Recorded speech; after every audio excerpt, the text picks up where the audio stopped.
Is it cheating to try to lose weight with GLP-1 drugs or bariatric surgery? I get asked this question all the time. And honestly, it's one of the most common and painful misconceptions out there for anyone who's ever felt judged for considering these tools or even judged themselves. Let's set the record straight today. Let's talk about what these tools really are and why they're not cheating, but instead a personal choice that deserves respect and support. But before we go any further, let's clear something up. There's a belief out there that using GLP-1 drugs or any other type of weight loss drugs and bariatric surgery is somehow cheating. And I get why people might feel that way.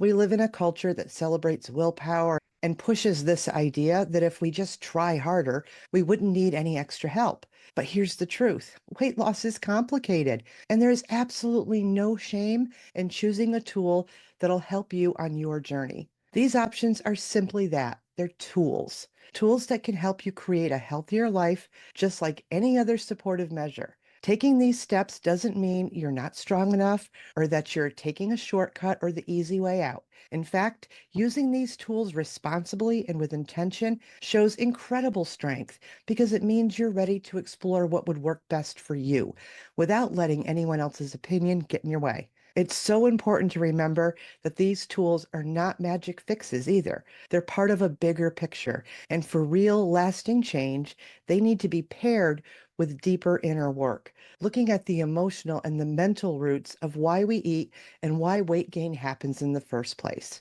So let's break down these two options a bit more. GLP-1 drugs like Ozempic, Wegovy, and Mounjaro, they're medications that were originally designed to help manage blood sugar in people with type 2 diabetes. But they also have an effect on appetite, helping people feel less hungry and more satisfied with smaller portions. Essentially, they change the way your body reacts to food, which can certainly lead to weight loss. Bariatric surgery, on the other hand, is a surgical intervention that physically alters the stomach, making it smaller.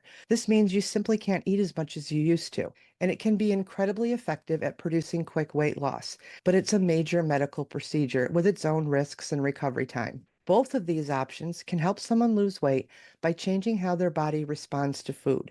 But what they don't do is help us change the way our mind, emotions, and habits interact with food. That's where we need to dig a bit deeper. The truth is, weight gain and overeating are rarely just about the physical act of eating.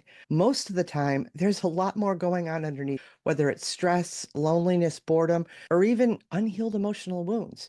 Food often becomes a way to cope with things that feel too big or too painful to deal with any other way. This is what we call emotional eating, and it's something I see all of the time. Maybe you've had a long, stressful day and you just want something comforting. Or maybe food has always been a way to reward yourself or escape from difficult feelings.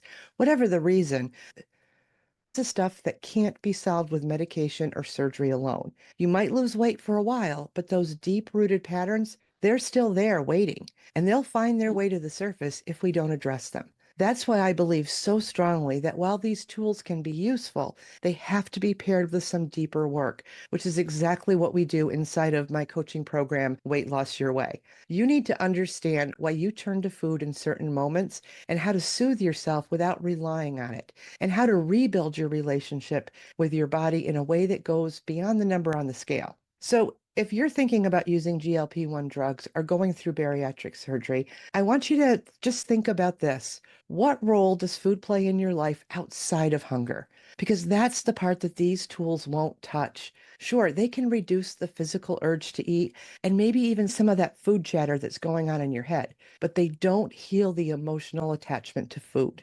Without addressing those emotional triggers, you might find yourself still battling with the same struggles even after you lose weight. And that's where the real work comes in. Learning how to break free from old patterns, recognizing when your emotions are driving you to eat, and finding ways to cope that don't rely on food alone. Now, it's not an overnight process. It takes time and self-awareness, and yes, sometimes some guidance.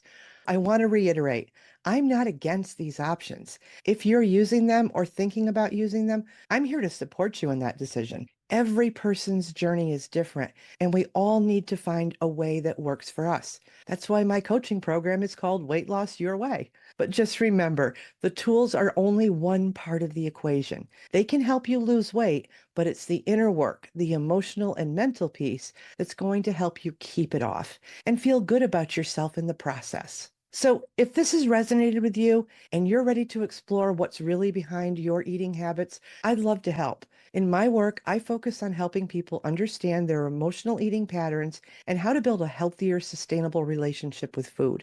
If you're curious about how this might look for you, let's talk about it over a coffee. Just use the link in the description and pick a day and time that works for you, and we'll make a plan together. Remember, you deserve to feel good in your body, not just because of what you weigh, but because of how you take care of yourself, both physically and emotionally. I've linked another video right here for you if you'd like to take a deeper dive into emotional eating. And thanks so much for watching. And I hope this gives you a little different perspective to consider as you move forward on your own journey. I'll see you in the next video.